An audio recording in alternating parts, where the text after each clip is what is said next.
പട്ടിക വിവാദത്തിൽ ഹൈക്കോടതിയുടെ ഇടപെടൽ ഉണ്ടായി എന്നത് ഇന്നത്തെ വാർത്തകളിൽ പ്രധാനപ്പെട്ട ഒന്നാണ്. 2015 തദ്ദേശഭരണ തെരഞ്ഞെടുപ്പിൽ 2015 വോട്ടർ പട്ടിക ഉപയോഗിക്കരുതെന്നാണ് ഹൈക്കോടതി പറഞ്ഞിരിക്കുന്നത്. എനിക്കൊന്ന് ക്രിസ്റ്റീന, ഒരുപക്ഷെ പ്രതിപക്ഷം ഉന്നയിച്ച ഈ വിഷയത്തിൽ ഉന്നയിച്ച അവരുടെ ആശങ്കകൾ, അവരുടെ ആരോപണങ്ങൾ, ആക്ഷേപങ്ങളൊക്കെ കോടതിയുടെ ഭാഗത്ത് ശരിവച്ചിരിക്കുകയാണ് അല്ലേ? കാരണം അവർ പറയുന്നത് ആ ഒരു പട്ടിക സാങ്കേതികമായി തെരഞ്ഞെടുപ്പിന് ഉപയോഗിക്കാനാവില്ല എന്നാണ് പറയുന്നത്. ഇപ്പോൾ സംസ്ഥാന സർക്കാരിന്റെ ഭാഗത്തു നിന്നും തെരഞ്ഞെടുപ്പ് കമ്മീഷന്റെ ഭാഗത്തു നിന്നും അവർക്ക് അവരുടേതായ വാദഗതികളുമുണ്ട്. അതെ, ഏതായാലും തെരഞ്ഞെടുപ്പ് കമ്മീഷൻ ഈ കാര്യത്തിൽ അപ്പീലിന് പോകുമോ എന്നതാണ് ഇനി കാത്തിരുന്ന് കാണേണ്ടത്. അത് തെരഞ്ഞെടുപ്പ് കമ്മീഷൻ തീരുമാനിക്കട്ടെ എന്നാണ് മന്ത്രി AC മൊയ്തീൻ ഇന്ന് പ്രതികരിച്ചത്. മറ്റൊരു പ്രധാനപ്പെട്ട വിഷയം, പോലീസ് വകുപ്പിൽ ഉണ്ടായിരിക്കുന്ന ക്രമക്കേടുകൾ സംബന്ധിച്ച് CNIG റിപ്പോർട്ടിൽ വന്ന പരാമർശങ്ങൾക്ക് തൊട്ടു പിന്നാലെ CCTV അനുവദിച്ച കാര്യത്തിൽ ഉള്ള ക്രമക്കേടുകൾ സംബന്ധിച്ചിട്ടുള്ള വിവരങ്ങൾ കൂടി പുറത്തു വരികയാണ്. പോലീസ് നടപ്പാക്കിയ ഒരു പദ്ധതി, സിംസ് പദ്ധതിയിൽ വ്യാപകമായ ക്രമക്കേടുകൾ അല്ലെങ്കിൽ അതിൽ സംശയത്തിന് നിഴലിൽ നിൽക്കുന്നു എന്നതാണ് മറ്റൊരു പ്രധാനപ്പെട്ട ആക്ഷേപം. അതിനുശേഷം ഇന്ന് നിർഭയ കേസുമായി ബന്ധപ്പെട്ട വാർത്തകളുമുണ്ട്. നിർഭയ കേസിൽ ഹർജി, പുതിയ മരണ വാറണ്ട് ഉണ്ടാക്കണമെന്നുള്ള ഹർജി തിങ്കളാഴ്ചത്തേക്ക് മാറ്റിയിരിക്കുകയാണ്. ഇതിനിടെ പ്രതിയുടെ അഭിഭാഷകൻ മാറുന്നു, സ്വകാര്യ അഭിഭാഷകനെ ആവശ്യപ്പെടുന്നു തുടങ്ങിയ കാര്യങ്ങളും ആ ഒരു കേസിൽ. ഏതായാലും നിർഭയയുടെ മാതാപിതാക്കൾ കഴിഞ്ഞ കുറേ ദിവസങ്ങളിലായി അവർ വല്ലാത്ത വിമിഷ്ടത്തിൽ നിൽക്കുകയാണ്. എന്തുകൊണ്ടാണ് കോടതി ഇത്തരം കാര്യങ്ങളിൽ അനുകൂലമായ ഒരു തീരുമാനം എടുക്കാത്ത, അല്ലെങ്കിൽ എന്തുകൊണ്ടാണ് ഇതിൽ ഇത്ര വൈകിപ്പിക്കൽ നടക്കുന്നത് എന്ന ആശങ്കയാണ് നിർഭയയുടെ മാതാപിതാക്കൾക്കുള്ളത്. ഇതടക്കമുള്ള പ്രധാനപ്പെട്ട വാർത്തകൾ ഈ ഒരു മണിക്കൂറിൽ നമ്മൾ പരിശോധിക്കുന്നു. ന്യൂസ് ട്രാക്ക് 117 എല്ലാ പ്രേക്ഷകർക്കും സ്വാഗതം.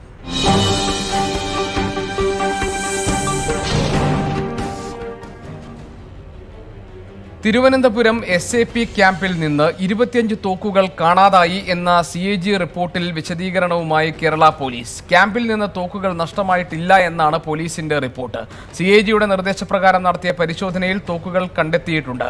SAP ക്യാമ്പിൽ ഇവ സൂക്ഷിച്ചിട്ടുണ്ട്. തോക്കുകൾ കൈകാര്യം ചെയ്യുന്നതിൽ വീഴ്ച സംഭവിച്ചുവെന്നും പോലീസ് റിപ്പോർട്ടിൽ പറയുന്നു. പോലീസ് റിപ്പോർട്ടിന്റെ വിശദാംശങ്ങൾ ഷഫീദ് റാവുത്തർ ഞങ്ങളുടെ പ്രതിനിധി നൽകും. ഷഫീദ്, CAG റിപ്പോർട്ടിലെ കണ്ടെത്തലുകളിൽ പ്രധാനപ്പെട്ട ഒന്നാണ് തോക്കുകൾ നഷ്ടപ്പെട്ടു എന്നുള്ളതും വെടിയുണ്ടകൾ നഷ്ടപ്പെട്ടു, ഒഴിഞ്ഞ കാട്രിഡ്ജുകളാണ് കാണാൻ കഴിഞ്ഞതെന്നതും. ഏതാണ്ട് 12,000-ലധികം വെടിയുണ്ടകൾ, തോക്കുകൾ നഷ്ടപ്പെട്ട സംഭവം. ഇത് പോലീസ് വകുപ്പിനെ യഥാർത്ഥത്തിൽ പ്രതിരോധത്തിലാക്കിയിരുന്നു. പോലീസ് വകുപ്പ് നടത്തിയ അന്വേഷണത്തിൽ എന്തൊക്കെ കാര്യങ്ങളാണ് കണ്ടെത്താൻ കഴിഞ്ഞിട്ടുള്ളത്? എന്താണ് അവരുടെ റിപ്പോർട്ടിൽ പറയുന്നത്? ഗോപികൃഷ്ണൻ, തിരുവനന്തപുരം SAP ക്യാമ്പിൽ നിന്ന് 12,061 വെടിയുണ്ടകളും 25 തോക്കുകളും കാണാനില്ല, നഷ്ടമായി എന്നായിരുന്നു CAGയുടെ റിപ്പോർട്ടിൽ പറഞ്ഞിരുന്നത്. ഇത് വന്ന മണിക്കൂറുകൾക്ക് ശേഷവും പോലീസ് ഇക്കാര്യത്തിൽ ഒരു വിശദീകരണവും നൽകിയിരുന്നില്ല. എന്നാൽ ഇപ്പോൾ ഈ മണിക്കൂറിൽ പോലീസ് CAGക്ക് നൽകിയ വിശദീകരണ റിപ്പോർട്ടിന്റെ പകർപ്പ് ആണ് 24 പുറത്തുവിടുന്നത്. ഇതിൽ കൃത്യമായി തന്നെ ഈ 25 തോക്കുകളുടെ കണക്കുകൾ സൂചിപ്പിച്ചിട്ടുണ്ട്. പോലീസിന്റെ ഭാഗം, പോലീസ് ഈ വിശദീകരണ റിപ്പോർട്ടിൽ പറയുന്നത് CAG വിശദീകരണം തേടിയപ്പോൾ തന്നെ ഇക്കാര്യത്തിൽ പരിശോധന നടത്തിയിരുന്നു.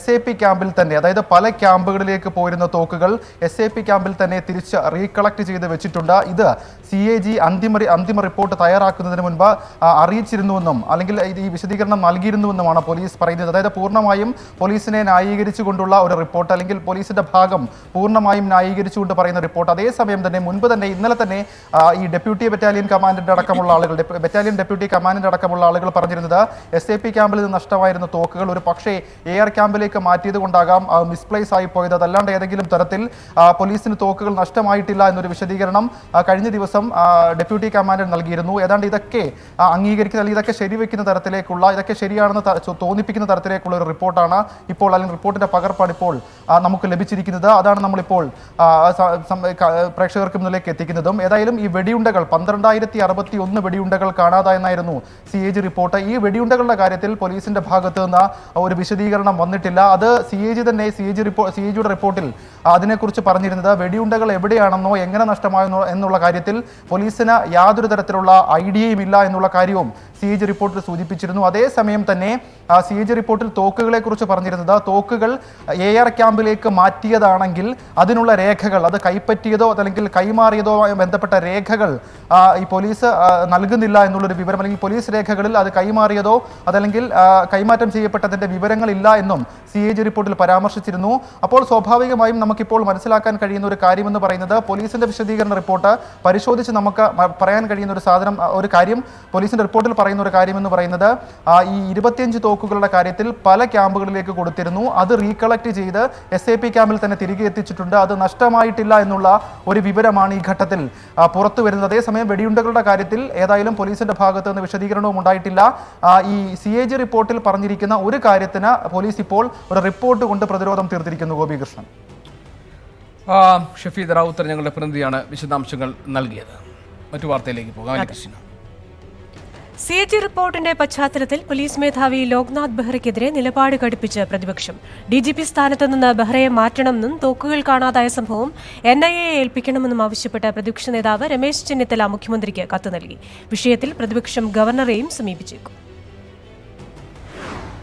CAG റിപ്പോർട്ടുമായി ബന്ധപ്പെട്ട് ഉയർന്ന ആരോപണങ്ങളിൽ കരുതലോടെയാണ് പ്രതിപക്ഷത്തിന്റെ നീക്കം. DGPക്കെതിരെ പ്രതിപക്ഷം കഴിഞ്ഞ ദിവസം തന്നെ നടപടി ആവശ്യപ്പെട്ടിരുന്നു. ആക്ഷേപങ്ങളുടെ പശ്ചാത്തലത്തിൽ ലോക്നാഥ് ബെഹ്റയെ തൽസ്ഥാനത്തു നിന്ന് മാറ്റണം. ബെഹ്റയ്ക്കെതിരായ സാമ്പത്തിക ആരോപണങ്ങളിൽ CBI അന്വേഷണവും റൈഫിളുകൾ കാണാതായ സംഭവത്തിൽ NIA അന്വേഷണവും വേണമെന്നതാണ് പ്രതിപക്ഷ ആവശ്യം. ഇക്കാര്യങ്ങൾ ചൂണ്ടിക്കാട്ടി പ്രതിപക്ഷ നേതാവ് രമേശ് ചെന്നിത്തല ഇന്ന് മുഖ്യമന്ത്രിക്ക് കത്തു നൽകി. ചൊവ്വാഴ്ച ചേരുന്ന കോൺഗ്രസ് രാഷ്ട്രീയകാര്യ സമിതി യോഗം തുടർ നീക്കങ്ങൾ ചർച്ച ചെയ്യും. VD സതീശൻ അധ്യക്ഷനായ പബ്ലിക് അക്കൗണ്ട്സ് കമ്മിറ്റിക്ക് മുന്നിലാണ് CAG റിപ്പോർട്ട് വരാനിരിക്കുന്നത്. റിപ്പോർട്ട് കമ്മിറ്റി അംഗീകരിക്കും. CAG റിപ്പോർട്ടിന്റെ പശ്ചാത്തലത്തിൽ DGPക്കെതിരെ പ്രതിപക്ഷം ഗവർണറെ സമീപിക്കാനുള്ള സാധ്യതയും തള്ളിക്കളയാനാകില്ല.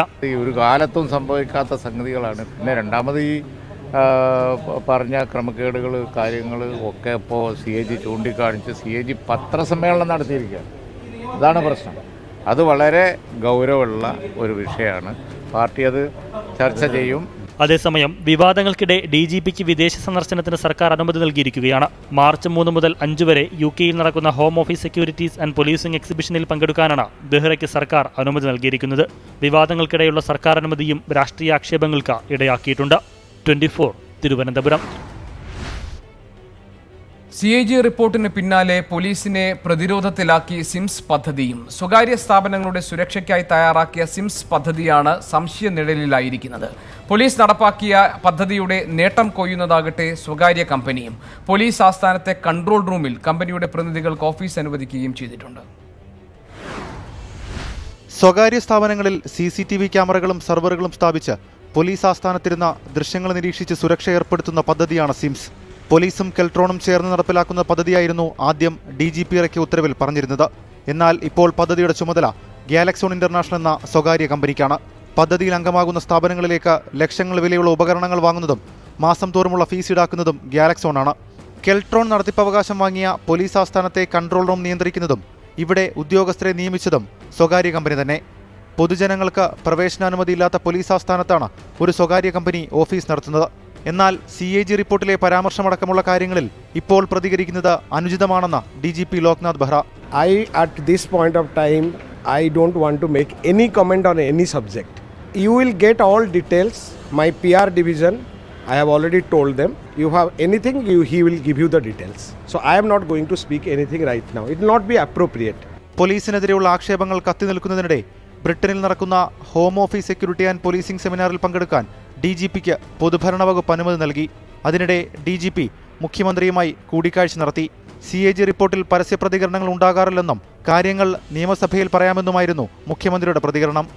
സാധാരണ CAG റിപ്പോർട്ട് എന്ന് പറയുന്നത് ഇങ്ങനെ പ്രതികരിക്കേണ്ട കാര്യമല്ല. അതിൻ്റെതായ നടപടിക്രമമുണ്ട്. ഞാൻ അസംബ്ലിയിൽ തന്നെ പറഞ്ഞില്ല. അപ്പോൾ അവിടെ കാര്യങ്ങൾ പറയാം. അതാണ് നല്ലത്. ഫണ്ട് വകമാറ്റി വില്ല പണിഞ്ഞതും തോക്കുകളും വെടിയുണ്ടകളും കാണാതായ സംഭവത്തിനും പുറമേ വന്ന സിംസ് ക്രമക്കേട് പോലീസിനെയും ആഭ്യന്തര വകുപ്പിനെയും ഒരുപോലെ പ്രതിരോധത്തിലാക്കുകയാണ്. 24 തിരുവനന്തപുരം.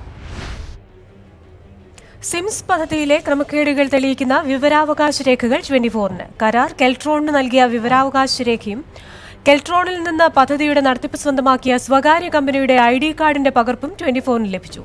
പദ്ധതി നടപ്പിലാക്കുന്ന കമ്പനിക്ക് CCTV നിർമ്മാതാക്കളുടെ സംഘടനയായ അക്വേഷ്യയിൽ അംഗത്വമില്ലെന്ന് സംഘടനാ ഭാരവാഹികളും പ്രതികരിച്ചിട്ടുണ്ട്.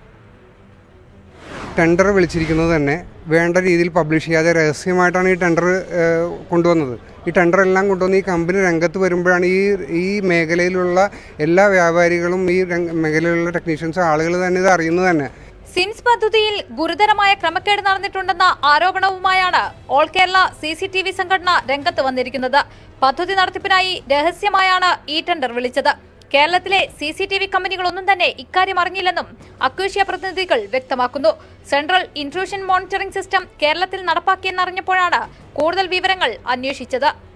ഈ ടെൻഡർ വിളിച്ചത് അക്കേഷ്യ എന്ന് പറയുന്ന സംഘടനയോ അല്ലെങ്കിൽ ഇതിനകത്ത് വർക്ക് ചെയ്യുന്നവരോ ഈ ടെൻഡറിനെ കുറിച്ച് ഒരു ഡീറ്റെയിലും ഞങ്ങൾക്ക് കിട്ടിയിട്ടില്ല.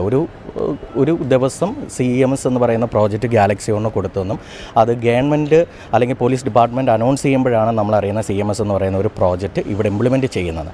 വിവരാവകാശ രേഖകൾ പ്രകാരം കെൽട്രോണിനാണ് കരാർ നൽകിയിരിക്കുന്നത്. എന്നാൽ നിലവിലെ നടത്തിപ്പുകാർ ഗാലക്സോൺ എന്ന സ്വകാര്യ കമ്പനിയാണ്.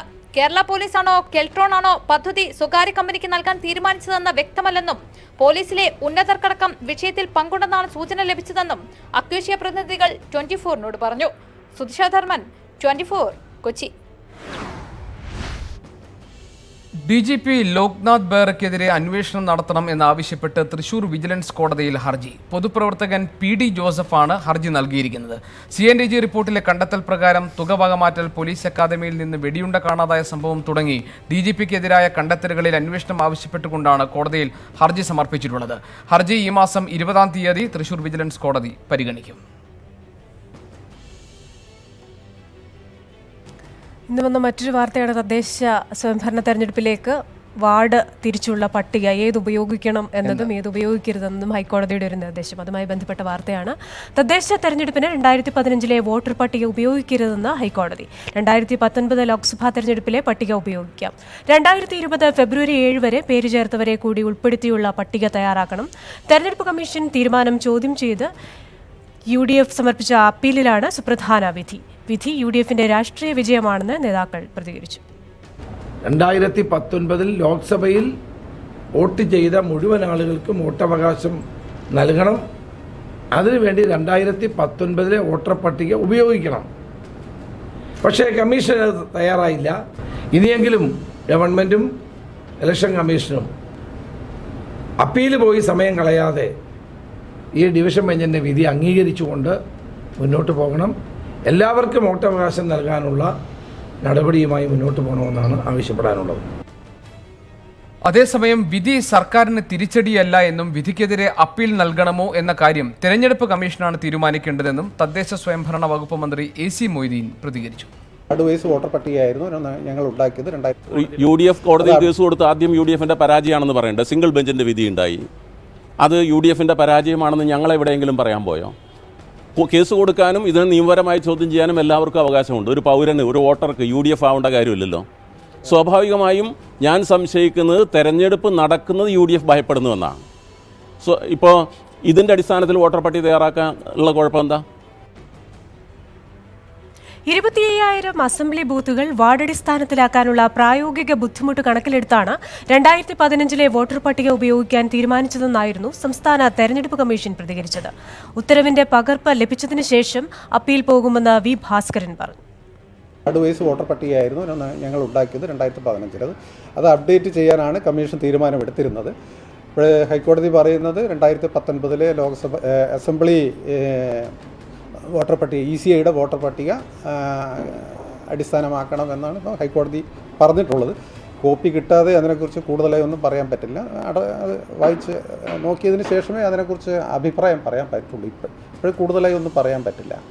സാമ്പത്തികമായിട്ടുള്ള ചിലവും വരും. 10 കോടിയോളം ഏകദേശം വരും. 10 കോടി, അതായത് 10 കോടിയോളം വരും. കാരണം 25,000 അസംബ്ലി ബൂത്ത് ആണ് നമുക്കുള്ളത്. അസംബ്ലി ബൂത്ത് നമ്മളതല്ല. അപ്പോൾ ആ 25,000 അസംബ്ലി ബൂത്തിലേക്ക് നമ്മൾ ഹൗസ് വെരിഫിക്കേഷൻ ഓഫീസേഴ്സിനെ അയക്കണം. 25,000 ആൾക്കാർ, അവർക്ക് ഓണറേറിയം കൊടുക്കണം. ഏകദേശം 3,500 രൂപയോളം അവർക്ക് ഓണറേറിയം കൊടുക്കേണ്ടത് വരും. അപ്പോൾ അത് തന്നെ എത്രയാവും? 8.5 കോടിയോളം അത് വരില്ലേ? ഹൈക്കോടതി ഡിവിഷൻ ബെഞ്ചിന്റെ ഇടപെടലോടെ വോട്ടർ പട്ടിക വിവാദത്തിന് താൽക്കാലികമായി വിരാമമായിരിക്കുകയാണ്. ഇനി അപ്പീൽ പോകണമോ എന്ന കാര്യം തീരുമാനിക്കേണ്ടത് തിരഞ്ഞെടുപ്പ് കമ്മീഷനാണ് എന്നതാണ് സർക്കാരിന്റെ നിലപാട്.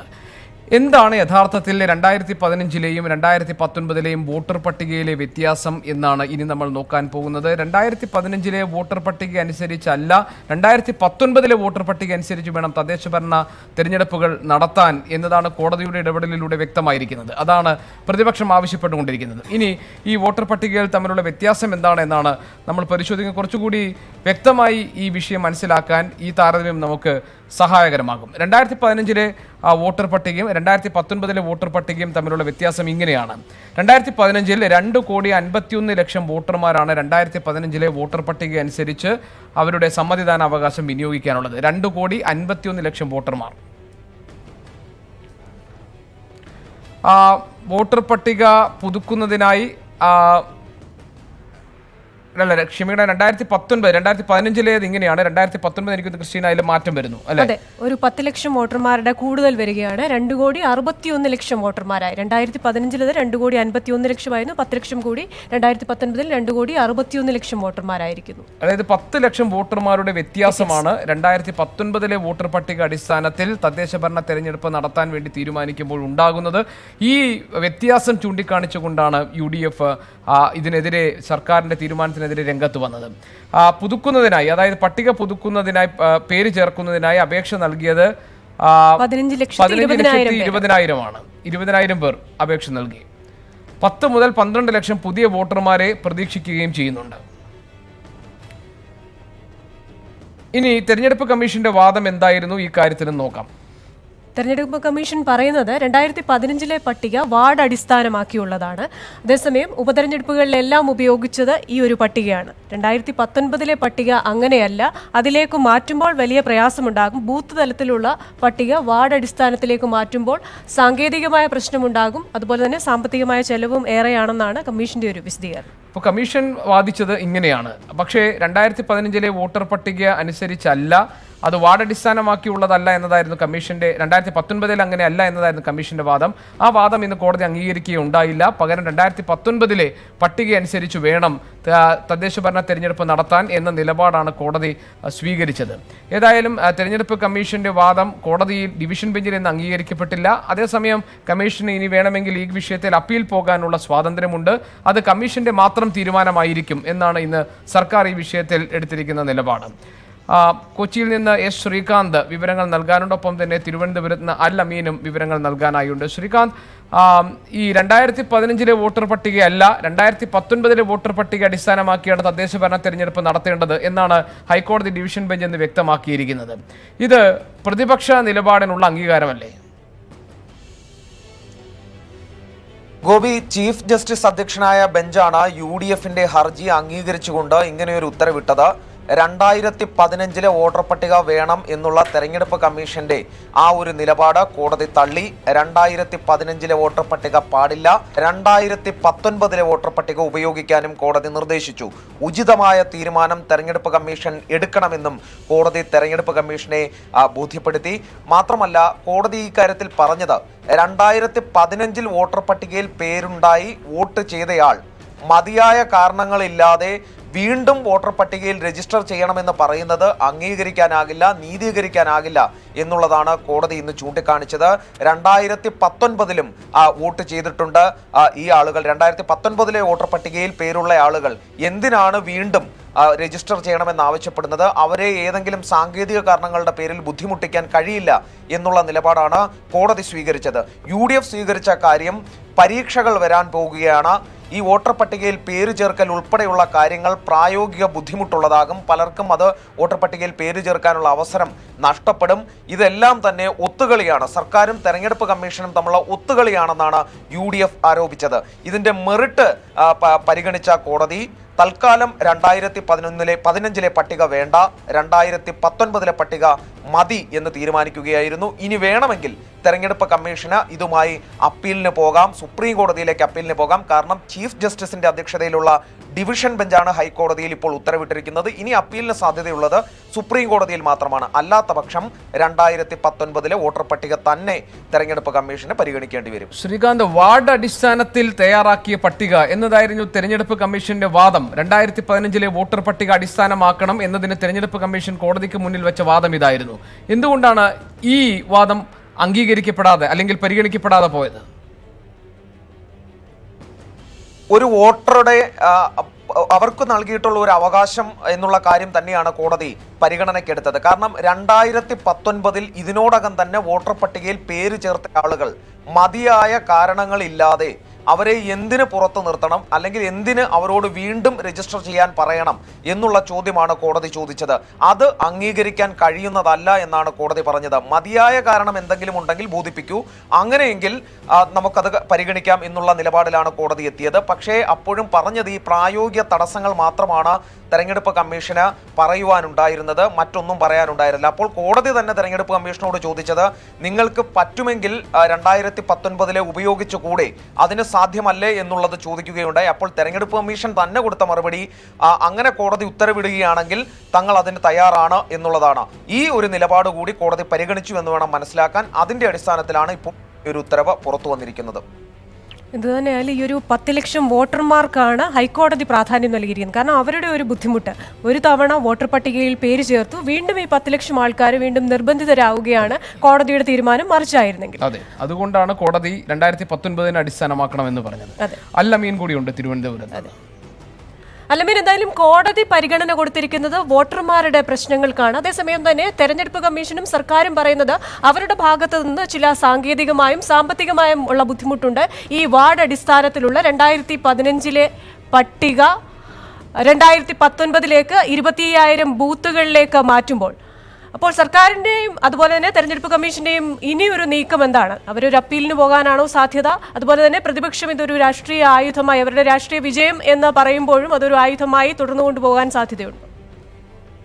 കോടതിയുടെ വിധി നടപ്പിലാക്കുമെന്ന് പറയുമ്പോഴും തെരഞ്ഞെടുപ്പ് കമ്മീഷന് മുന്നിൽ വലിയ ഭാരിച്ച ഒരു ഭാരം തന്നെയാണ് നിലവിലുള്ളത്. കാരണം ഈ വോട്ടർ പട്ടിക 2015 വോട്ടർ പട്ടികയ്ക്ക് പകരം 2019 വോട്ടർ പട്ടിക ഉപയോഗിക്കുമ്പോഴുള്ള പ്രശ്നം, 2019 വോട്ടർ പട്ടിക അസംബ്ലി വാർഡുകൾ കണക്കാക്കിയുള്ളതാണ്. 2015 വോട്ടർ പട്ടിക വാർഡുകൾ കണക്കാക്കിയുള്ളത്. അതുകൊണ്ടാണ് ആ വോട്ടർ പട്ടിക ഉപയോഗിക്കാമെന്നുള്ള നിലപാടും തെരഞ്ഞെടുപ്പ് കമ്മീഷൻ സ്വീകരിച്ചത്. പക്ഷേ 2019 വോട്ടർ പട്ടികയെ അടിസ്ഥാനമാക്കി തെരഞ്ഞെടുപ്പ് നടത്തുമ്പോൾ ഏതാണ്ട് 25,000-ഓളം വരുന്ന 25,000-ഓളം അസംബ്ലി ബൂത്തുകളെ വാർഡുകൾ നിലയിലേക്ക് മാറ്റേണ്ടി വരും. അതിനുണ്ടാകുന്ന സാങ്കേതികവും സാമ്പത്തികവുമായ ഒരു പ്രതിസന്ധിയാണ് തെരഞ്ഞെടുപ്പ് കമ്മീഷന് മുന്നിലുള്ള ഒരു വെല്ലുവിളി. മറ്റൊന്ന്, ഈ ഒക്ടോബറിന് മുൻപ് തന്നെ ഒരു വാർഡ് കൂടി അധികമായി നടത്തുന്ന ഓർഡിനൻസ് സർക്കാർ കൊണ്ടുവന്നിരിക്കുകയാണ്. അപ്പോൾ അതുമായി ബന്ധപ്പെട്ട വാർഡുകൾ അധികരിപ്പിക്കുന്നതുമായി വർദ്ധിപ്പിക്കുന്നതുമായി ബന്ധപ്പെട്ട നടപടിക്രമങ്ങളും സമാന്തരമായി പൂർത്തിയാക്കേണ്ടതുണ്ട്. ഈ ചുരുങ്ങിയ കാലയളവിൽ 2 നടപടികളും പൂർത്തിയാക്കുക എന്നുള്ളത് തെരഞ്ഞെടുപ്പ് കമ്മീഷനെ സംബന്ധിച്ചിടത്തോളം വലിയ വെല്ലുവിളിയാണ്. അതുകൊണ്ട് തന്നെ ഈ ഒരു വിഷയത്തിൽ ഇന്നത്തെ ഹൈക്കോടതി വിധിക്കെതിരെ അപ്പീൽ പോകാൻ തന്നെയാണ് സാധ്യത എന്നാണ്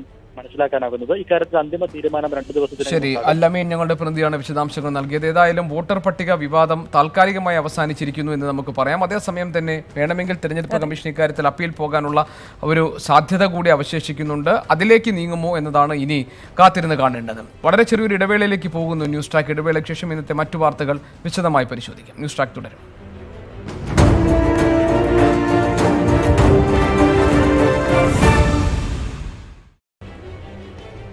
വീണ്ടും സ്വാഗതം. ന്യൂസ് ട്രാക്ക് 1710 നിർഭയ കേസുമായി ബന്ധപ്പെട്ട വാർത്തയാണ്. മുമ്പ് നമ്മൾ പറഞ്ഞതുപോലെ തന്നെ നിർഭയ കേസിൽ പുതിയ മരണ വാറന്റ് പുറപ്പെടുവിക്കണമെന്ന മാതാപിതാക്കളുടെ ആവശ്യം തിങ്കളാഴ്ച പരിഗണിക്കുന്നതിലേക്ക് മാറ്റി.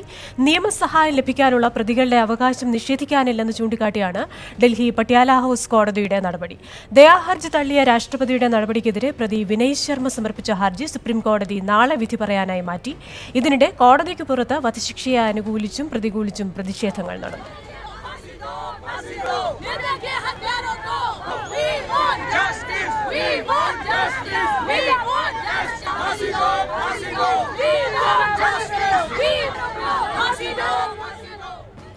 വൈകിയാണെങ്കിലും നീതി ലഭിക്കുമെന്ന് നിർഭയയുടെ അമ്മ പ്രതികരിച്ചു. സുപ്രീംകോടതിയിൽ വിശ്വാസമുണ്ടെന്നും തിങ്കളാഴ്ച വരെ കാത്തിരിക്കുമെന്നും ആശാദേവി പറഞ്ഞു. मंडे को डेट है ना, इतना दिन से ही तो मंडे का भी इंतजार करते हैं. कहीं ना कहीं तो बाउंड होगा, कहीं ना कहीं तो कोर्ट को जवाब देना पड़ेगा कि आखिर डेट वारंट क्यों नहीं जारी हो रहा है. देखिए, रोना तो 7 साल पहले ही लिख गया. आज जब तक जिएंगे तब तक रोवेंगे, लेकिन ये इन बात इनकी है तो ये फांसी पर लटकेंगे, क्योंकि सुप्रीम कोर्ट पे मुझे पूरा भरोसा है. कल इनकी मर्जी खारिज होगी. വിശദാംശങ്ങളുമായി MP പ്രദീപ് കുമാർ ഉണ്ട് ഡൽഹിയിൽ നിന്നും. പ്രതിഭ, 2 കാര്യങ്ങളാണ്. ഒന്ന്, അന്തിമ ശ്വാസം വരെ പ്രതികൾക്ക് നിയമസഹായത്തിനുള്ള അർഹതയുണ്ടെന്ന് കോടതി പറയുന്നു, ഹർജി മാറ്റിവെക്കുന്നു. മറുവശത്ത് വളരെ തന്ത്രപരമെന്ന് തോന്നിപ്പിക്കുന്ന രീതിയിൽ AP സിംഗ് പ്രതിയുടെ അഭിഭാഷകൻ പിന്മാറുന്നു. പ്രതിക്ക് പുതിയ അഭിഭാഷകരെ വേണമെന്ന് പറയുന്നു. കോടതി നൽകിയ പട്ടിക കണക്കാക്കുന്നില്ല, സ്വകാര്യ അഭിഭാഷകനെ തന്നെ വേണമെന്ന് പറയുന്നു. അത്തരത്തിൽ പ്രതികളുടെ നീക്കം ഇത് വീണ്ടും നീട്ടിക്കൊണ്ടു പോകാനാണോ? കോടതിയുടെ ഒരു വിശദീകരണം എന്തൊക്കെയാണ്? കൃഷ്ണ ആദ്യം ചോദിച്ച കാര്യം, അതായത് അവസാന ശ്വാസം വരെ ഈ പ്രതികൾക്ക് നിയമസഹായം ലഭിക്കാൻ അവകാശമുണ്ട് എന്നതിൽ തന്നെയാണ് പട്യാല ഹൗസ് കോടതി ഇപ്പോഴും ഉറച്ചു നിൽക്കുന്നത്. കാരണം പവൻകുമാർ ഗുപ്തയ്ക്ക് ഇനി തിരുത്തൽ ഹർജിയും ദയാഹർജിയും സമർപ്പിക്കുന്നതിന് വേണ്ടിയുള്ള അവസരമുണ്ട്. അത് പവൻകുമാർ ഗുപ്ത ഉപയോഗിക്കുന്നില്ല എന്നുള്ളതാണ് ഇതിൽ ഏറ്റവും ശ്രദ്ധേയമായ കാര്യം. അതുകൊണ്ട് തന്നെ കോടതി പറഞ്ഞത് എങ്കിൽ പോലും ഈ പ്രതികളുടെ നിയമസഹായം ലഭിക്കുന്നതിന് വേണ്ടിയുള്ള അവകാശം അതിന് ഒരു കാരണവശാൽ നിഷേധിക്കാൻ സാധിക്കുന്നതല്ല. കാരണം അത് ഭരണഘടന നൽകുന്ന മൗലിക അവകാശമാണ് ഈ നിയമസഹായം ലഭിക്കാനുള്ള ഒരു അവകാശം. ആ അവകാശം അത് പ്രതിക്ക് കൃത്യമായി നൽകുക തന്നെ വേണം. ഇന്നിപ്പോൾ കേസ് ഹർജി പരിഗണിച്ചപ്പോൾ, അതായത് പുതിയ മരണ വാറണ്ട് പുറപ്പെടുവിക്കണമെന്ന നിർഭയയുടെ മാതാപിതാക്കളുടെയും തിഹാർ ജയിൽ അധികൃതരുടെയും ഹർജി പരിഗണിച്ചപ്പോൾ പവൻകുമാറിന് വേണ്ടി ആരും തന്നെ ഹാജരായില്ല. പകരം ഒരു ഡൽഹി ലീഗൽ സർവീസസ് അതോറിറ്റിയുടെ അഭിഭാഷകൻ, അതും ലീഗൽ സർവീസ് അതോറിറ്റി പറഞ്ഞതുകൊണ്ട് മാത്രം ഒരു അഭിഭാഷകൻ ഹാജരാവുകയായിരുന്നു. അതുകൊണ്ട് തന്നെ ഈ കോടതി പറഞ്ഞത് ഒരു നിയമസഹായം എന്തായാലും പവൻകുമാറിന് നൽകേണ്ടതുണ്ട്. അതുകൊണ്ട് തന്നെ ഒരു അഭിഭാഷകനെ, ലീഗൽ സർവീസ് അതോറിറ്റിയിലെ ഒരു അഭിഭാഷകനെ പവൻകുമാറിൻ്റെ അഭിഭാഷകനായി കോടതി നിയോഗിക്കുകയും ചെയ്തു. മാത്രമല്ല നാളെ സുപ്രീം കോടതിയിൽ വിനയ് ശർമ്മയുടെ ഹർജിയിൽ, അതായത് രാഷ്ട്രപതി ദയാഹർജി തള്ളിയതിനെതിരെയുള്ള സമർപ്പിച്ച ഹർജിയിൽ നാളെ സുപ്രീം കോടതി വിധി പറയാനിരിക്കുകയാണ്. ആ സാഹചര്യം കൂടി കണക്കിലെടുത്തുകൊണ്ടാണ് ഈ ഒരു ഹർജി, മരണ വാറണ്ട് പുറപ്പെടുവിക്കണമെന്ന ഹർജി തിങ്കളാഴ്ച പരിഗണിക്കുന്നതിന് വേണ്ടി കോടതി മാറ്റിയിരിക്കുന്നത്. പ്രദീപ് കുമാർ ഞങ്ങളുടെ പ്രതിനിധിയാണ് ഇതിന്റെ വിശദാംശങ്ങൾ നൽകിയത്. ക്രിമിനൽ പശ്ചാത്തലമുള്ള സ്ഥാനാർത്ഥികളുടെ എല്ലാ വിശദാംശങ്ങളും പരസ്യപ്പെടുത്തണമെന്ന് രാഷ്ട്രീയ പാർട്ടികളോട് സുപ്രീം കോടതി. വീഴ്ച വരുത്തിയാൽ കോടതി അലക്ഷ്യ നടപടി എടുക്കുമെന്ന് ജസ്റ്റിസ് RF നരിമാൻ അധ്യക്ഷനായ ബെഞ്ച് മുന്നറിയിപ്പ് നൽകി. രാഷ്ട്രീയത്തിലെ ക്രിമിനൽ വൽക്കരണം ആശങ്കയുണ്ടാക്കും വിധം വർദ്ധിക്കുകയാണെന്നും കഴിഞ്ഞ 4 പൊതു തെരഞ്ഞെടുപ്പുകളിൽ ഈ പ്രവണത കാണുന്നുണ്ടെന്നും കോടതി നിരീക്ഷിച്ചു. രാഷ്ട്രീയത്തിലെ ക്രിമിനൽ വൽക്കരണം അവസാനിപ്പിക്കണമെന്ന ഹർജിയിലാണ് ജസ്റ്റിസുമാരായ RF നരിമാനും S രവീന്ദ്ര ഭട്ടും അടങ്ങിയ ബെഞ്ച് 6 സുപ്രധാന മാർഗനിർദ്ദേശങ്ങൾ പുറപ്പെടുവിച്ചത്. 2018 സെപ്റ്റംബറിൽ 5-അംഗ ഭരണഘടനാ ബെഞ്ച് പുറപ്പെടുവിച്ച മാർഗനിർദ്ദേശങ്ങൾക്കൊപ്പം ചേർന്ന് നിൽക്കുന്ന വിധിയാണ് 2-അംഗ ബെഞ്ചിൽ നിന്നുണ്ടായത്. മാർഗനിർദ്ദേശങ്ങൾ ഇങ്ങനെ: രാഷ്ട്രീയ പാർട്ടികൾ ക്രിമിനൽ പശ്ചാത്തലമുള്ള സ്ഥാനാർത്ഥികളുടെ വിവരങ്ങൾ അവരുടെ ഔദ്യോഗിക വെബ്സൈറ്റിൽ പ്രസിദ്ധീകരിക്കണം. കേസുകളുടെ സ്വഭാവവും വിചാരണയുടെ ഘട്ടവും വ്യക്തമാക്കണം. ഇത്തരം സ്ഥാനാർത്ഥികളെ തിരഞ്ഞെടുപ്പിൽ നിർത്താനുണ്ടായ സാഹചര്യവും വെബ്സൈറ്റിൽ പറയണം. 48 മണിക്കൂറിനകം വെബ്സൈറ്റിൽ പ്രസിദ്ധീകരിച്ച ശേഷം 72 മണിക്കൂറിനകം തെരഞ്ഞെടുപ്പ് കമ്മീഷന് റിപ്പോർട്ട് നൽകണം. വിജയസാധ്യത ആകരുത് സ്ഥാനാർത്ഥികളെ തീരുമാനിക്കുന്നതിന്റെ മാനദണ്ഡം. വിവരങ്ങൾ ദേശീയ പത്രത്തിലും പ്രാദേശിക പത്രത്തിലും സാമൂഹ്യ മാധ്യമങ്ങളിലും പ്രസിദ്ധീകരിക്കണമെന്നും കോടതി ഉത്തരവിട്ടു. 48 घंटे के अंदर सभी पॉलिटिकल पार्टी को अपने कैंडिडेट का पूरा विस्तृत ब्यौरा, यानी उसके खिलाफ कौन कौन से मामले चल रहे हैं, किस सेक्शन में चल रहे हैं, उस सेक्शन का डिस्क्रिप्शन क्या है, केवल सेक्शन नहीं बताना है बल्कि डिस्क्रिप्शन बताना है, यानी वो रेप है, करप्शन है या जमाखोरी है, मिलावटखोरी है, कालाबाजारी है या लैंड ग्रैबिंग का मामला, पूरा विस्तृत ब्यौरा देना पड़ेगा. ഏത് വിധേനയും വിജയിക്കുക എന്നതാകരുത് സ്ഥാനാർത്ഥി നിർണയത്തിലെ മാനദണ്ഡം. പകരം പൊതുപ്രവർത്തനത്തിലെ മികവായിരിക്കണം മാനദണ്ഡമാക്കേണ്ടത് എന്നുള്ളതാണ് സുപ്രീം കോടതി പറഞ്ഞു വയ്ക്കുന്നത്. MP പ്രദീപ് കുമാർ, 24 ഡൽഹി. ലക്നൌവിൽ കോടതിയിൽ ബോംബ് സ്ഫോടനം. ഹസ്രത്ഗഞ്ചി കലക്ട്രേറ്റ് വളപ്പിലെ ജില്ലാ മജിസ്ട്രേറ്റ് ഓഫീസിന് സമീപമാണ് സ്ഫോടനമുണ്ടായത്. സംഭവത്തിൽ 3 അഭിഭാഷകർക്ക് പരിക്കേറ്റു. ഒരാളുടെ നില ഗുരുതരമാണ്. അഭിഭാഷകർ തമ്മിലുള്ള വാക്കുതർക്കമാണ് സംഭവത്തിന് പിന്നിലെന്ന് പോലീസ് പറഞ്ഞു. സഞ്ജീവ് ലോധി എന്ന അഭിഭാഷകനെ ലക്ഷ്യമിട്ടാണ് ആക്രമണം നടന്നതെന്നാണ് പ്രാഥമിക വിവരം. ബോംബ് സ്ക്വാഡും പോലീസും കോടതി വളപ്പിൽ നടത്തിയ പരിശോധനയിൽ 3 ബോംബുകൾ പിടികൂടി. കോട്ടയത്ത് മുത്തൂറ്റ് ഫിനാൻസ് സമരത്തിനിടെ വീണ്ടും സംഘർഷം. സമരം റിപ്പോർട്ട് ചെയ്യാനെത്തിയ മാധ്യമപ്രവർത്തകരെ CITU പ്രവർത്തകർ കയ്യേറ്റം ചെയ്തു. സംഭവത്തിൽ കോട്ടയം വെസ്റ്റ് പോലീസ് കേസെടുത്തിട്ടുണ്ട്.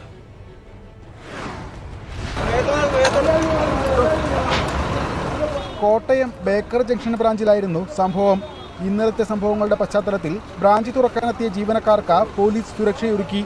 ഇതിനിടെയാണ് CITU നേതാക്കൾ പോലീസുമായി തട്ടിക്കയറിയത്. ദൃശ്യങ്ങൾ പകർത്താൻ ശ്രമിച്ച മാധ്യമപ്രവർത്തകർക്ക് നേരെ കയ്യേറ്റമുണ്ടായി. മനോരമ ന്യൂസ് ക്യാമറമാൻ C അഭിലാഷിന് മർദ്ദനമേറ്റു. ക്യാമറ തല്ലി തകർക്കാൻ ശ്രമിച്ച നേതാക്കൾ ഭീഷണി മുഴക്കുകയും ചെയ്തു.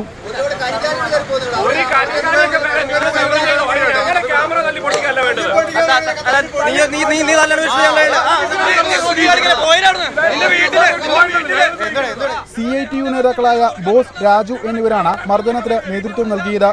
പരിക്കേറ്റ അഭിലാഷിനെ ജില്ലാ ആശുപത്രിയിൽ പ്രവേശിപ്പിച്ചു. സംഭവത്തിൽ കേരള പത്രപ്രവർത്തക യൂണിയൻ പ്രതിഷേധിച്ചു. ഇത് അങ്ങേയറ്റം അപലീവനാണ്. ഈ കാര്യത്തിൽ കൈയുടെ പിടിച്ച് വിട്ടുവീഴ്ചയില്ലാത്ത ഏത് രീതിയിലുള്ള സമരപരിപാടികൾക്കും ഒരുക്കമാണെന്നും ഞങ്ങൾ നീതി ലഭ്യമാക്കിയെങ്കിൽ ഏത് രീതിയിലുള്ള സമരമാർഗത്തിനും ഒരുക്കമാണെന്നും ഇവിടെ അറിയിച്ചിട്ടുള്ളത്. 2 ആഴ്ച മുമ്പ് ഇതേ ബ്രാഞ്ചിൽ ജോലിക്കെത്തിയ വനിതാ ജീവനക്കാർക്ക് നേരെ ചീമുട്ടയേറുണ്ടായിരുന്നു. ഷട്ടറിൽ തിരികെ വെച്ച മദ്യക്കുപ്പികൾ നീക്കം ചെയ്ത പോലീസാണ് അന്ന് ബ്രാഞ്ച് തുറന്നു നൽകിയത്.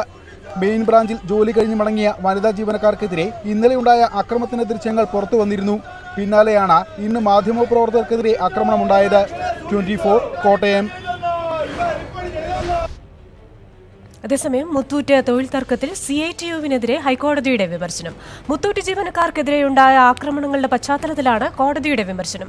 CITU പെരുമാറേണ്ടത് ഇങ്ങനെയല്ല, തർക്കങ്ങൾ ഇങ്ങനെയാണോ പരിഹരിക്കേണ്ടതെന്നും ഹൈക്കോടതി ചോദിച്ചു.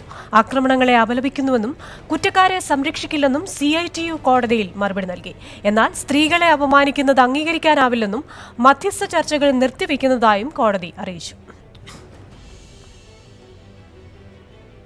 കണ്ണൂർ കൂടാളിയിൽ ബസ്സിൽ കയറുന്നതിനിടെ വിദ്യാർത്ഥിയെ ക്ലീനർ തള്ളിയിട്ടതായി പരാതി. ബസ് പോലീസ് കസ്റ്റഡിയിലെടുത്തു. ക്ലീനർക്കെതിരെ കേസുമെടുത്തു. ബുധനാഴ്ച വൈകിട്ടാണ് സംഭവമുണ്ടായത്. കൂടാളി ഹയർ സെക്കൻഡറി സ്കൂളിലെ 5ാം ക്ലാസ് വിദ്യാർത്ഥിയെയാണ് ബസ് ജീവനക്കാരൻ ബസ്സിൽ നിന്നും തള്ളിയിട്ടത്. സ്കൂളിന് മുന്നിലെ ബസ് സ്റ്റോപ്പിൽ നിന്നും ബസ് കയറുന്നതിനിടെയാണ് അപകടം. കണ്ണൂർ ഇരട്ടി റൂട്ടിലോടുന്ന KCM ബസ്സിൽ കയറുമ്പോഴാണ് വിദ്യാർത്ഥിയെ തള്ളിയിട്ടത്. വിദ്യാർത്ഥികൾ ക്യൂ നിന്ന് ബസ്സിൽ കയറുകയായിരുന്നു. ഇതിനിടെ ബസ് മുന്നോട്ടെടുത്തു. എളമ്പാറയിലെ വീട്ടിലേക്ക് പോവുകയായിരുന്നു ഈ വിദ്യാർത്ഥി. ബസ്സിലെ ക്ലീനർ വിദ്യാർത്ഥിയെ തള്ളിയിടുന്നത് CCTV ദൃശ്യങ്ങളിൽ വ്യക്തമാണ്. തലനാരിഴക്കാണ് വിദ്യാർത്ഥി പരിക്കേൽക്കാതെ രക്ഷപ്പെട്ടത്. വിദ്യാർത്ഥിയുടെ രക്ഷിതാക്കളുടെ പരാതി പ്രകാരം ബസ്സിലെ ക്ലീനർ ശ്രീജിത്തിനെതിരെ മട്ടന്നൂർ പോലീസ് കേസെടുത്തു. ബസ്സും പോലീസ് കസ്റ്റഡിയിലെടുത്തു. 24 കണ്ണൂർ. മരടിലെ മാലിന്യ നീക്കത്തിൽ നഗരസഭയ്ക്കെതിരെ കടുത്ത നടപടിക്കൊരുങ്ങി ദേശീയ ഹരിത ട്രൈബ്യൂണൽ. മാലിന്യ നീക്കത്തിൽ നഗരസഭ മാനദണ്ഡങ്ങൾ ലംഘിച്ചതിനെ തുടർന്നാണ് നീക്കം. പ്രദേശവാസികളുടെ സുരക്ഷ കണക്കിലെടുക്കാതെയാണ് നഗരസഭ മാലിന്യ നീക്കം നടത്തുന്നതെന്ന് ദേശീയ ഹരിത ട്രൈബ്യൂണലിന്റെ നിരീക്ഷണ സമിതി കണ്ടെത്തിയിരുന്നു. ദേശീയ ഹരിത ട്രിബ്യൂണൽ നിയോഗിച്ച സംസ്ഥാനതല നിരീക്ഷണ സമിതിയാണ് നടപടിക്ക് ശുപാർശ ചെയ്തത്. മരട് മാലിന്യ നീക്കത്തിൽ നഗരസഭ ഗുരുതര വീഴ്ച വരുത്തിയതായി നിരീക്ഷണ സമിതിയുടെ റിപ്പോർട്ടിൽ പറയുന്നു. പ്രദേശത്ത് വാട്ടർ സ്പ്രിംഗ്ലറുകൾ, CCTV എന്നിവ സ്ഥാപിക്കണം. മാലിന്യം നീക്കുന്ന നടപടികൾ നിരീക്ഷിക്കാൻ ഉദ്യോഗസ്ഥനെ നിയമിക്കണം. മാലിന്യവുമായി പോകുന്ന ലോറികളിൽ മേൽമൂടി നിർബന്ധമാക്കണം തുടങ്ങി നിരവധി നിർദ്ദേശങ്ങളാണ് ദേശീയ ഹരിത ട്രിബ്യൂണൽ മുന്നോട്ട് വച്ചത്. എന്നാൽ ഇവയിൽ 50% കാര്യങ്ങൾ പോലും നഗരസഭ പാലിച്ചില്ലെന്ന് നിരീക്ഷണ സമിതി റിപ്പോർട്ടിൽ കുറ്റപ്പെടുത്തുന്നു. ദേശീയ ഹരിത ട്രിബ്യൂണലിന്റെ ചെന്നൈ ബെഞ്ചിലാണ് റിപ്പോർട്ട് സമർപ്പിച്ചിട്ടുള്ളത്. കഴിഞ്ഞ ജനുവരി 16-ന് സമിതി പ്രദേശം സന്ദർശിച്ച് പരിശോധന നടത്തിയിരുന്നു. എന്നാൽ മരട് സുപ്രീംകോടതി വിധി നടപ്പാക്കാനുള്ള ചുമതല സംസ്ഥാന സർക്കാരിനാണെന്നും വീഴ്ചകളുണ്ടെങ്കിൽ നടപടിയെടുക്കുമെന്നും നഗരസഭാ ഭരണസമിതി വ്യക്തമാക്കി. പരാതികൾ പരിഹരിക്കുന്നതിനാവശ്യമായ നടപടികൾ സ്വീകരിച്ചിട്ടുണ്ട് എന്നാണ് ഞങ്ങളോട് സ്നേഹകുമാർ പറഞ്ഞിരിക്കുന്നത്. എന്തെങ്കിലും പോരായ്മകൾ ഉണ്ടെങ്കിൽ അത് പരിഹരിക്കുവാൻ ആവശ്യമായ നടപടികൾ ബന്ധപ്പെട്ട ഉദ്യോഗസ്ഥർക്ക് നിർദ്ദേശം നൽകുന്നതാണ്. അതേസമയം മരടിൽ പൊളിച്ച 5 ഫ്ളാറ്റുകളുടെയും കൂടി 40% കോൺക്രീറ്റ് മാലിന്യം നീക്കം ചെയ്തിട്ടുണ്ട്. ദിവസം 200 ലോഡെന്ന കണക്കിലാണ് മാലിന്യ നീക്കം നടക്കുന്നത്. എറണാകുളം, ആലപ്പുഴ ജില്ലകളിലെ 6 പ്രദേശങ്ങളിൽ ഇവ എത്തിച്ച് കോൺക്രീറ്റ് കട്ടകൾ, എംസാൻഡ് എന്നിവ നിർമ്മിക്കുകയാണ് ലക്ഷ്യമിടുന്നത്. എസ് ശ്രീകാന്ത്, 24 കൊച്ചി. ഇന്ത്യയിൽ കൊറോണ വൈറസ് സ്ഥിരീകരിച്ച പശ്ചാത്തലത്തിൽ പരിശോധന ശക്തമാക്കിയതായി കേന്ദ്ര ആരോഗ്യമന്ത്രി ഹർഷവർദ്ധൻ. വിദേശത്ത് നിന്ന് എത്തുന്നവരെ വിമാനത്താവളങ്ങളിൽ തെർമൽ പരിശോധനയ്ക്ക് വിധേയമാക്കുന്നത് തുടരും. അതിനിടെ ജാപ്പൻ കപ്പലിലുള്ള 2 ഇന്ത്യക്കാർക്ക് കൊറോണ സ്ഥിരീകരിച്ചു. വിദേശകാര്യ മന്ത്രാലയം സ്ഥിതിഗതികൾ വിലയിരുത്തി വരുന്നതായും ആരോഗ്യമന്ത്രി അറിയിച്ചു. കൊറോണ വൈറസ് ബാധിച്ച് ജപ്പാനിൽ 80കാരി മരിച്ചു. വൈറസ് ബാധയെ തുടർന്ന് ജപ്പാനിലെ ആദ്യത്തെ മരണമാണിത്. ഇതോടെ രോഗം ബാധിച്ച് മരിച്ചവരുടെ എണ്ണം 1370 മൊത്തം 60,384 പേർക്കാണ് രോഗം ബാധിച്ചിട്ടുള്ളത്. രോഗവ്യാപനം തടയാൻ ശക്തമായ നടപടികളുമായി മുന്നോട്ടു പോകുമ്പോഴും കൊറോണ ബാധിച്ച് മരിക്കുന്നവരുടെ എണ്ണം ഉയരുകയാണ്. 14,840 പേർക്കാണ് ഹുബൈയിൽ ഇന്നലെ മാത്രം രോഗം സ്ഥിരീകരിച്ചത്. ഇതോടെ ഹുബൈയിൽ രോഗം ബാധിച്ച് ആശുപത്രിയിൽ ചികിത്സയിൽ കഴിയുന്നവരുടെ എണ്ണം 33,693.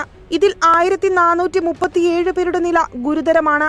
3441 പേർ രോഗം ഭേദമായി വീടുകളിലേക്ക് മടങ്ങിയെന്ന വാർത്തയും ചൈനീസ് ആരോഗ്യ മന്ത്രാലയം ഇന്നലെ പുറത്തുവിട്ടു. രോഗം വ്യാപിക്കാനുള്ള സാധ്യത ഇപ്പോഴും നിലനിൽക്കുന്നുണ്ടെന്നും ജാഗ്രത തുടരണമെന്നും ലോകാരോഗ്യ സംഘടന മുന്നറിയിപ്പ് നൽകി. ബാഴ്സലോണയിൽ നടക്കാനിരുന്ന ലോക മൊബൈൽ കോൺഗ്രസ് കൊറോണ ഭീതിയെ തുടർന്ന് മാറ്റിവെച്ചു.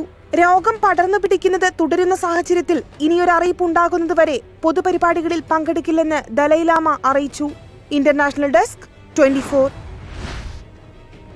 പെരിയാർ കടുവ സങ്കേതത്തിനുള്ളിൽ അനധികൃതമായ ഗ്രൗണ്ട് പുനർനിർമ്മാണം നടത്തിയതിൽ വനംവകുപ്പ് ഉദ്യോഗസ്ഥർക്ക് വീഴ്ച പറ്റിയെന്ന് വിജിലൻസ് റിപ്പോർട്ട്. കൃത്യവിലോപം നടത്തിയ ഉദ്യോഗസ്ഥർക്കെതിരെ നടപടിയെടുക്കാനും വനംവകുപ്പ് വിജിലൻസ് തയ്യാറാക്കിയ റിപ്പോർട്ടിൽ പറയുന്നു. റിപ്പോർട്ടിന്റെ പകർപ്പ് 24-ന് ലഭിച്ചു. 24 വാർത്ത പുറത്തുവിട്ടതിന് തൊട്ടു പിന്നാലെയാണ് വനംവകുപ്പ് വിജിലൻസ് വിഭാഗം അന്വേഷണം നടത്തി ഇപ്പോൾ റിപ്പോർട്ട് സമർപ്പിച്ചിരിക്കുന്നത്.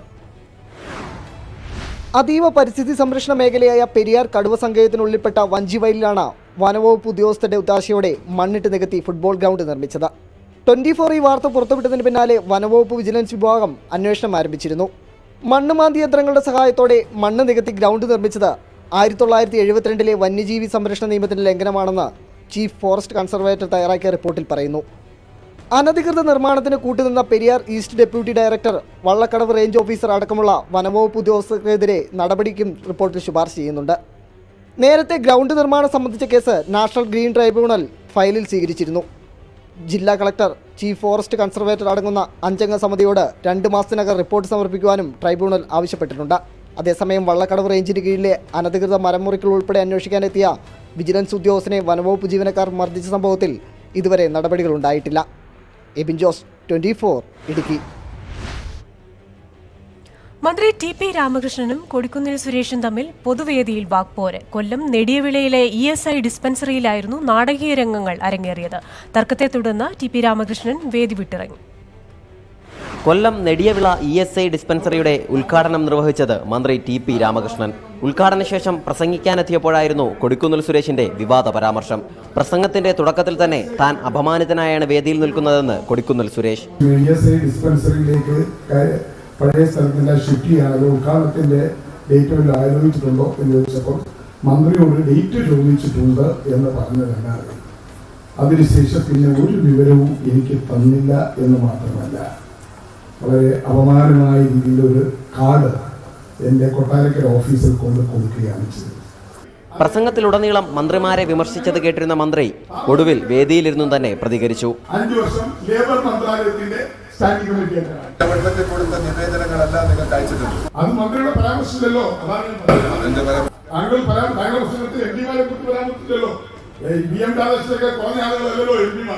പോകാൻ ധൃതിയുണ്ടെന്നും വേദി വിട്ടിറങ്ങുന്നുവെന്നും മന്ത്രി. ആയിക്കോട്ടെയെന്ന് കൊടിക്കുന്നിൽ.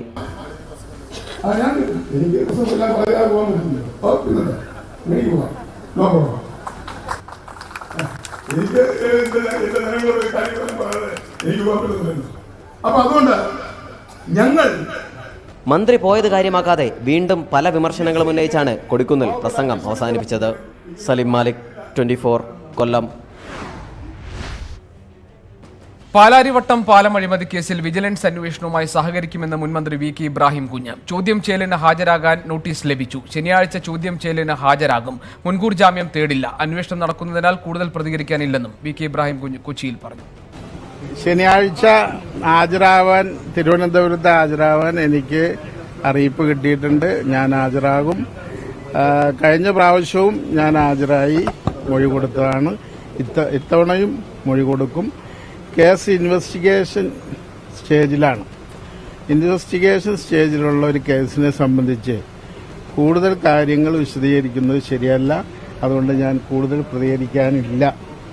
അവിടെ പറയുന്ന കാര്യങ്ങൾ ഇവിടെ ഞാൻ പറയില്ല. ഈ കാര്യത്തിൽ ഏതെങ്കിലും രീതിയിൽ രാഷ്ട്രീയ ഗൂഢാലോചന നടക്കുന്നുണ്ടെന്ന് സംശയം ഞാൻ പറഞ്ഞില്ലേ, പ്രതികരിക്കാനില്ല. ഡൽഹിയിൽ കണക്കുകൂട്ടലുകൾ പിഴച്ചെന്ന ആഭ്യന്തരമന്ത്രി അമിത്ഷാ. ഗോലിമാരോ എന്ന മുദ്രാവാക്യം തിരിച്ചടിയായി. പൌരത്വ നിയമ ഭേദഗതിയുടെയും ദേശീയ ജനസംഖ്യാ രജിസ്റ്ററിന്റെയും വിലയിരുത്തലല്ല ജനവിധി. തെരഞ്ഞെടുപ്പ് ഫലത്തെ ഷഹീൻബാഗുമായി ബന്ധിപ്പിക്കരുതെന്നും അമിത്ഷാ പറഞ്ഞു. ദേശീയ മാധ്യമത്തോടായിരുന്നു അമിത്ഷായുടെ പ്രതികരണം. കാലടി സർവകലാശാലയിൽ സംവരണ അട്ടിമറിയെന്ന് SC/ST cell report. Malayalam PhD പ്രവേശനത്തിൽ സംവരണം മാനദണ്ഡം പാലിച്ചില്ല എന്നാണ് കണ്ടെത്തൽ. SFI നേതാവിന് വേണ്ടിയാണ് ക്രമവിരുദ്ധ നടപടി സ്വീകരിച്ചതെന്ന് ദലിത് വിദ്യാർത്ഥി കൂട്ടായ്മ ആരോപിച്ചു. മലയാള വിഭാഗം PhDക്ക് 10 സീറ്റിലേക്കാണ് അപേക്ഷ ക്ഷണിച്ചിരുന്നത്.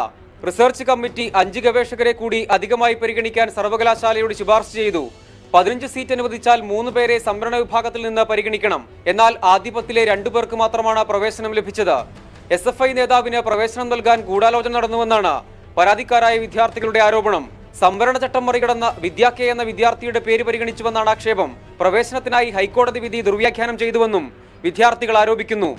എന്നാൽ ഹൈക്കോടതിയിൽ നിന്ന് വളരെ കൃത്യമായി ഈ വിവരം സപ്രസ് ചെയ്യുകയും കോടതി ഉത്തരവിനെ പോലും ദുർവ്യാഖ്യാനിച്ചാണ് ഈ വിദ്യാർത്ഥിക്ക് റിസർവേഷൻ അട്ടിമറിച്ചുകൊണ്ട് അനുമതി നൽകിയിട്ടുള്ളത് ഇപ്പോൾ പ്രവേശനത്തിനായിട്ട്.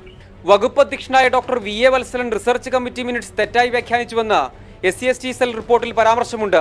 അതേസമയം ഭരണതലത്തിലെ പോരായ്മയാണ് വീഴ്ചയ്ക്ക് കാരണമെന്ന് ഡോക്ടർ VA വത്സലൻ 24നോട് പറഞ്ഞു. തിരുത്തൽ നടപടി ആവശ്യപ്പെട്ടിട്ടുണ്ട്. റിസർച്ച് കമ്മിറ്റിയാണ് അത് തീരുമാനിച്ചത്. റിസർച്ച് കമ്മിറ്റിയിൽ സർവകലാശാലയിലെ മിക്കവാറും പേർ പ്രൊഫസർമാരാണ്. അവരുടെ ഒരു താല്പര്യപ്രകാരം ചെയ്തതാണ്. ആ സമയത്ത് ഇങ്ങനെ ഒരു പ്രത്യേകിച്ച് ഒരു കുട്ടി അതിനകത്ത് ഇങ്ങനെ യാതൊരു തരത്തിലുള്ള അഴിമതി അവിടെ നടത്തിയിട്ടില്ല. പ്രത്യേകിച്ചുള്ള ഒരു സ്ഥാപിത താല്പര്യം അവിടെ പ്രവർത്തിച്ചിട്ടില്ല. വിവരാവകാശ നിയമപ്രകാരം മറുപടി നൽകുന്നതിൽ ബോധപൂർവമായ വിവേചനം നടന്നുവെന്നും SC/ST സെൽ റിപ്പോർട്ട് വ്യക്തമാക്കുന്നു. സജോ ദേവസ്യ, 24, കൊച്ചി. സൈബർ കുറ്റകൃത്യങ്ങൾ വർദ്ധിച്ചു വരുന്ന കാലമാണിത്. കൊച്ചി സൈബർ കുറ്റകൃത്യങ്ങളുടെ കേന്ദ്രമായി മാറിയിരിക്കുന്നു. സൈബർ കുറ്റവാളികൾ ഇനി കൊച്ചി സിറ്റി പോലീസിനെ ഭയക്കണം. ഇത്തരം കുറ്റകൃത്യങ്ങൾ അതിവേഗം കണ്ടുപിടിക്കാൻ കൊച്ചി സിറ്റി കമ്മീഷണറേറ്റിന് കീഴിൽ സൈബർ ഡോമുകൾ പ്രവർത്തനം ആരംഭിച്ചിരിക്കുകയാണ്. സഹിൻ ആന്റണി തയ്യാറാക്കിയ റിപ്പോർട്ടിലേക്ക്. സംസ്ഥാനത്ത് സൈബർ കുറ്റകൃത്യങ്ങൾ വർദ്ധിച്ചു വരികയാണ്. പ്രത്യേകിച്ചും കൊച്ചിയെ സംബന്ധിച്ചിടത്തോളം സൈബർ കുറ്റകൃത്യങ്ങളുടെ ഒരു കേന്ദ്രമായി കൊച്ചി മാറുകയാണ്. ഈ സാഹചര്യത്തിലാണ് കൊച്ചി കമ്മീഷണറേറ്റിൻ്റെ കീഴിൽ ഒരു സൈബർ ഡോം പ്രവർത്തനം ആരംഭിക്കാൻ തുടങ്ങുന്നത്. ഈ വരുന്ന 16-ാം തീയതിയാണ് സൈബർ ഡോമിൻ്റെ പ്രവർത്തനം ആരംഭിക്കുന്നത്. എങ്ങനെയായിരിക്കും, ഏതെല്ലാം രീതിയിലുള്ള ഒരു കുറ്റകൃത്യങ്ങളായിരിക്കും നമ്മൾ കൂടുതലും കേസുകളായിട്ട് നമുക്ക് വരിക? തികച്ചും സമൂഹത്തിന് എതിരെയുള്ള എല്ലാത്തരം സൈബർ ആക്രമണങ്ങളെയും തടയാൻ വേണ്ടിയിട്ട് നമ്മൾ എക്യുപ്ഡാണ്. നിങ്ങൾക്കറിയാവുന്ന പോലെ തന്നെ ഇന്ന് നിലവിലുള്ള എല്ലാ മെയിനായിട്ട് വരുന്ന എക്സ്ട്രീമിസ്റ്റ് ആക്ടിവിറ്റീസ്, ത്രെട്ടുകൾ, ഫേക്ക് ന്യൂസ്, ചൈൽഡ് പോണോഗ്രാഫി തുടങ്ങിയ മെയിനായിട്ട് വരുന്ന കാര്യങ്ങളാണ് ഇപ്പോൾ ഞങ്ങൾ കോൺസെൻട്രേറ്റ് ചെയ്തുകൊണ്ടിരിക്കുന്നത്. നമ്മുടെ ആളുകളെ സംബന്ധിച്ചിടത്തോളം ഒരു തെറ്റിദ്ധാരണകളുണ്ട്. ഒരു മൊബൈൽ ഫോണിൽ എന്തെങ്കിലും ഒരു കുറ്റകൃത്യം ആയിട്ടുള്ള കാര്യങ്ങൾ ചെയ്ത് അത് നമ്മൾ ഡിലീറ്റ് ചെയ്താൽ സ്വാഭാവികമായും അത് പിന്നീട് ഇല്ലാതെയാകുന്നു എന്നുള്ളൊരു തെറ്റിദ്ധാരണയുണ്ട്. എങ്ങനെയാണത്? അതിനെക്കുറിച്ച് സാറിനൊന്ന് വിശദമാക്കാൻ കഴിയും? അതായത് നമ്മൾ ഒരു ഡിലീറ്റ് എന്ന് പറയുന്നൊരു അവസ്ഥ കൊണ്ട് എല്ലാ ഡാറ്റയും നമുക്ക് ഡിലീറ്റ് ആവുന്നില്ല എന്നുള്ളതാണ് എൻ്റെ അർത്ഥം. അതിൻ്റെ ഒരു ഡെപ്തിനെ ഡിപ്പെൻഡ് ചെയ്ത് നമ്മൾ അത് റിക്കവർ ചെയ്യും, കുറ്റവാളികളെ നമ്മൾ നിയമത്തിന് മുന്നിലേക്ക് കൊണ്ടുവരികയും ചെയ്യും. ഈ കാണുന്നത് പോലെ തന്നെ ഇൻഫോ പാർക്കിൻ്റെ ഫേസ് 2-ലാണ് സൈബർ ഡോമിൻ്റെ ഓഫീസ് പ്രവർത്തിക്കുന്നത്. 16 ഉദ്യോഗസ്ഥരാണ് സൈബർ ഡോമിൻ്റെ ഓഫീസിലുള്ളത്. 16-ാം തീയതി മുതൽ പ്രവർത്തനം ആരംഭിക്കുന്ന ഈ ഓഫീസിൻ്റെ പ്രവർത്തനം പൂർണ്ണമായും ആരംഭിക്കും. അതിനുശേഷം പോലീസ് സ്റ്റേഷനുകളെ സഹായിക്കുക എന്നുള്ളത് തന്നെയായിരിക്കും. പോലീസ് സ്റ്റേഷനുകളിൽ രജിസ്റ്റർ ചെയ്യുന്ന കേസുകൾ ആ പോലീസ് സ്റ്റേഷനുകളെ സഹായിക്കുന്ന രീതിയിലേക്ക് കേസുകൾ അല്ലെങ്കിൽ അത്തരം കേസുകളെ സഹായം അവർക്കൊരു അസിസ്റ്റ് ചെയ്യുക എന്നുള്ളത് തന്നെയായിരിക്കും സൈബർ ഡോമിനെ സംബന്ധിച്ചിടത്തോളം പ്രധാന കടമ. ഒരിക്കലും ഇവിടെ നേരിട്ട് കേസുകൾ രജിസ്റ്റർ ചെയ്യാൻ കഴിയുകയില്ല. പക്ഷേ പോലീസ് സ്റ്റേഷനുകളിൽ രജിസ്റ്റർ ചെയ്യുന്ന കേസുകൾ, അത്തരം കേസുകളിൽ അവർക്ക് വേണ്ട സഹായങ്ങൾ, ഒരു കുറ്റവാളി ഏതെങ്കിലും ഒരു സ്ഥലത്തേക്ക് മാറുകയാണെങ്കിൽ അല്ലെങ്കിൽ അവൻ ഒളിവിൽ പോകുകയാണെങ്കിൽ അവനെ സമൂഹമധ്യത്തിൽ എത്തിക്കാൻ കഴിയും എന്നുള്ളത് തന്നെയാണ് ഇവിടെ പ്രധാനമായും നമുക്ക് മനസ്സിലാക്കാൻ കഴിയുന്നത്. സഹിൻ ആന്റണി ഞങ്ങളുടെ പ്രതി തയ്യാറാക്കിയ റിപ്പോർട്ടാണ് കണ്ടത്. ബജറ്റ് സമ്മേളനം കഴിഞ്ഞ് മടങ്ങുകയായിരുന്ന മലബാറിലെ MLA-മാരുടെ സംഗീത സാന്ദ്രമായ ട്രെയിൻ യാത്രയുടെ ദൃശ്യങ്ങൾ നവമാധ്യമങ്ങളിൽ ഇപ്പോൾ വൈറലാണ്. ഗൗരവമേറിയ ബജറ്റ് ചർച്ചകൾക്കിടെ ട്രെയിൻ ബോഗിയിലേക്ക് അന്ധഗായകരുടെ സംഗീതം എത്തിയത് എങ്ങനെയെന്ന് സംഘത്തിലുണ്ടായിരുന്ന CK ശശീന്ദ്രൻ MLA പറയും. കാണാം ഞങ്ങളുടെ പ്രതിനിധി നിഖിൽ പ്രമേഷ് തയ്യാറാക്കിയ ഈ റിപ്പോർട്ട്.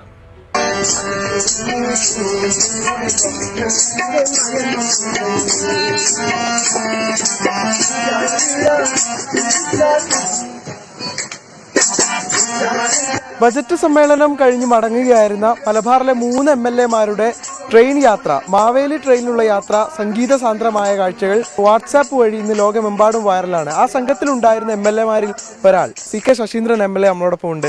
എങ്ങനെയാണ് ആ യാത്ര ഇത്ര സംഗീത സാന്ദ്രമായത്? മാവേലിക്കായിരുന്നു തിരിച്ചു വന്നിരുന്നത്. തിരുവനന്തപുരം റെയിൽവേ സ്റ്റേഷനിൽ വെച്ച് തന്നെ മലപ്പുറം സ്വദേശികളായ ഇബ്രാഹിം, അദ്ദേഹത്തിൻ്റെ സഹോദരങ്ങൾ രണ്ടുപേരും അന്ധരാണ്. അവരുടെ കൂടെയുള്ള ആൾക്കാർ ഞങ്ങൾ വന്ന് പരിചയപ്പെട്ടു. അവരന്ധരാണെങ്കിൽ എല്ലാ ലോകകാര്യങ്ങളൊക്കെ മനസ്സിലാക്കുന്ന ആൾക്കാരാണ്. വളരെ പെട്ടെന്ന് MLA-മാരെന്നൊക്കെ പറഞ്ഞപ്പോൾ അവർ തിരിച്ചറിയുകയും വളരെ സന്തോഷത്തോടെ പെരുമാറുകയും സംസാരിക്കുകയൊക്കെ ചെയ്തു. സെൽഫിയൊക്കെ എടുത്ത് ഞങ്ങൾ ട്രെയിനിൽ കയറി. കുറേ കഴിഞ്ഞപ്പോൾ ഒരു പാട്ട് പാടാൻ ഞങ്ങളെ വിളിച്ചു. അപ്പോൾ സ്വാഭാവികമായിട്ട് ഞങ്ങൾ ആ പാട്ടൊക്കെല്ലാം കേട്ട് അവരുടെ കൂടെ ഇരുന്നു. വലിയ സന്തോഷമുള്ളതായിരുന്നു. ഒട്ടേറെ പഴയ മലയാള പാട്ടുകൾ നല്ല ഭംഗിയോടെ അവർ പാടി. വെലികുടീരങ്ങളെ ഉൾപ്പെടെയുള്ള പാട്ടുകൾ പാടി. അവർ വളരെ സന്തോഷത്തോടെയാണ് അവർ ഞങ്ങൾ പറഞ്ഞതൊക്കെ പാടി. പിന്നെ അവസാനം കുറേ യാത്ര ഒരു 10-11 മണിയായപ്പോഴും സ്വാഭാവികമായിട്ടും കിടന്നുറങ്ങാനുള്ള സമയമായിരുന്നു. അതുവരെ അവർ പാടുകയായിരുന്നു. നല്ല ഒരു യാത്രയായിരുന്നു. അവരെ സംബന്ധിച്ചിടത്തോളം വലിയ സന്തോഷമായിരുന്നു. ഞങ്ങൾക്കും വലിയ സന്തോഷമായിരുന്നു. അവർ പാടിയപ്പോൾ കൂടെ ഏറ്റുപാടിയോ MLA-മാരെങ്കിലും? അല്ല, അവർ പാടുന്ന പോലെ പാടാൻ MLA-മാർക്ക് എല്ലാവർക്കും അവരെ കൂടെ ചേർന്ന് നിന്ന് കൊടുത്തു. ഈ വീഡിയോ ആരായിരുന്നു പകർത്തിയതെന്ന് അറിയാം MLA-ക്ക്? അതിന് എനിക്ക് അറിയില്ല ആരാ ചെയ്തതെന്ന്. ഞങ്ങൾ ശ്രദ്ധിച്ചിരുന്നില്ല. ഇത് ഈ രീതിയിൽ പ്രചരിച്ചതായിട്ട് അറിഞ്ഞിരുന്നു. അപ്പം ഇന്ന് രാവിലെ തന്നെ ആൾക്കാർ വിളിച്ച് പറഞ്ഞിരുന്നു. അങ്ങനെ അറിഞ്ഞു. അവർ കൂട്ടത്തിൽ ഒരു 5-6 ആളുണ്ടായിരുന്നു. അതിലാരും എടുത്തതായിരിക്കും എന്നാണ് വിശ്വസിക്കുന്നത്. എന്തായാലും MLA-മാരുടെ ബജറ്റ് സമ്മേളനത്തിന്റെ തിരക്കിട്ട ചർച്ചകളും ഇത് കഴിഞ്ഞിട്ടുള്ള തൻ്റെ മണ്ഡലത്തിന് കിട്ടിയ കാര്യങ്ങൾ കൂട്ടിയും കിഴിച്ചും ഒക്കെയുള്ള യാത്രയായിരുന്നു. ആ യാത്രയുടെ ഒരു ഒടുവിലാണ് ഇത്തരമൊരു നല്ല അനുഭവം ഇവരെ സംബന്ധിച്ചുണ്ടായത്. എന്തായാലും ആ വീഡിയോ ഇതിനോടകം തന്നെ വൈറലായിരിക്കുകയാണ്. എങ്ങനെയാണ് ആ യാത്ര സംഗീത സാന്ദ്രമായത് എന്നാണ് ആ MLA-മാർക്കൊപ്പം ഉണ്ടായിരുന്ന CK ശശീന്ദ്രൻ MLA ഇപ്പോൾ 24-മായി പങ്കുവച്ചത്. ക്യാമറമാൻ അരുൺ പുതുപ്പാടിക്കൊപ്പം വയനാട്ടിൽ നിന്ന് നിഖിൽ പ്രമേഷ്, 24. അപ്പോൾ ഈ റിപ്പോർട്ടോടുകൂടി ന്യൂസ് ട്രാക്ക് 170 7 മണിക്കുള്ള ഈ 1 മണിക്കൂർ സമയം പൂർണ്ണമാവുകയാണ്. അതെ, ഇനി എൻകൗണ്ടറുമായി TM ഹർഷനെത്തും. നമസ്കാരം. നമസ്കാരം.